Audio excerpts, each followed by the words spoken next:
200,000 in Medicare, 200,000 in veteran services, 469,000 across the board, $1.2 million in snow and ice. Approximately $10 million worth of revenue deficit, budget deficit in that fiscal year as I entered the office of mayor. We rolled up our sleeves, we didn't play the blame game, we rolled up our sleeves, we got to work.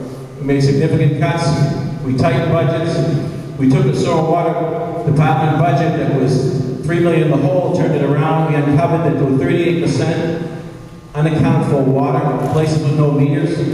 We straightened out that completely, and I'm proud to say we're in surplus this year. Mayor Coke increased taxes more than any mayor in city history.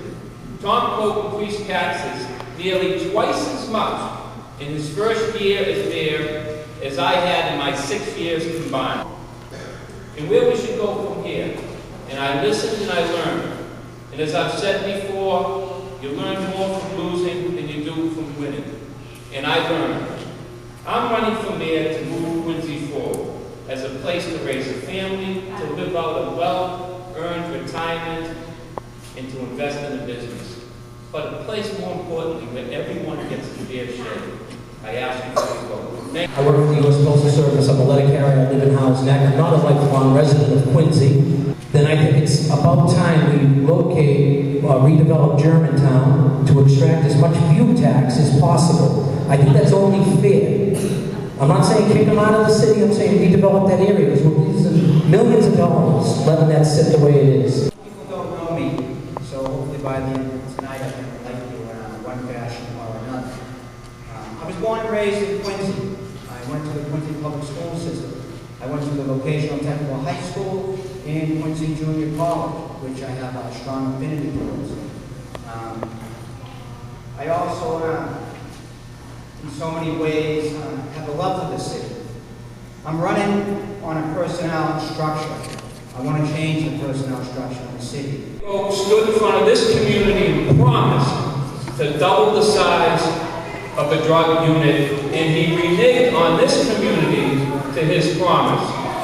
What did he do? He came in, he reduced the size of the drug unit, and he removed valuable community police services down in this community. Mayor Phelan. The fact of the matter is, when we stood here 2 years ago, Mayor Phelan said publicly that we didn't have a drug problem in the city. I learned otherwise campaigning throughout the neighborhoods of the city. It's not unique to Howes Neck, but it's a problem throughout our city. We've doubled the size of the drug unit. We have 4 K9 dogs now, 2 of which are drug-sniffing dogs. We've added health programs in our schools. We brought every stakeholder together in this community.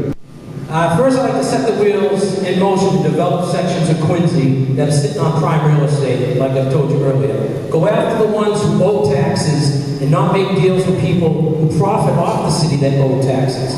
The man telling you the increases aren't that bad. Tom Coke brochure 2007, just before he increased taxes twice as much in 1 year as I had in my 6 years combined, ladies. We have to be far more disciplined in our spending. As I said from day one, municipal finance, we can't keep this credit card approach that the predecessor did for 6 years. 5 firefighters were laid off a few months ago after 5 were hired. But the 5 that were hired couldn't be laid off because they had DAV staff. So we had to fire 5 veteran firefighters. The community policing is one component of our department, a very important component, one component. The first line of defense in the police is our area, our sector cars.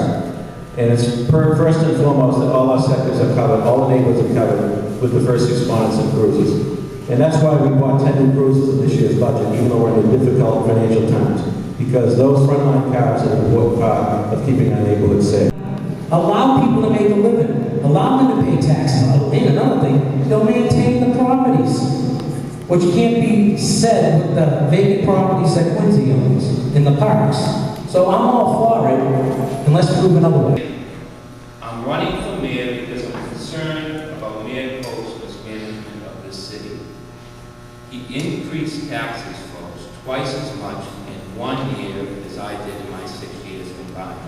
Then he says he's not going to point the finger of blame, and then he blames. Then he says he's going to tighten his belt, and he gives out a 13% raise to the collective bargaining unit that supports them. We inherited a fiscal mess. Look at the books, folks. You keep hearing the spin, you keep hearing the tail. Take your own tax bills out, look at it. We've always compared the average single-family tax increase. Bill Phelan's was larger than mine in 03. Don't pay attention to the spin. We inherited a $10 million budget deficit. Those bills had to be paid. It's easy to bring the charges up. It's easy to put a program out there. You're paying for it. And we have to decide how we're going to pay for these programs before we commit to them.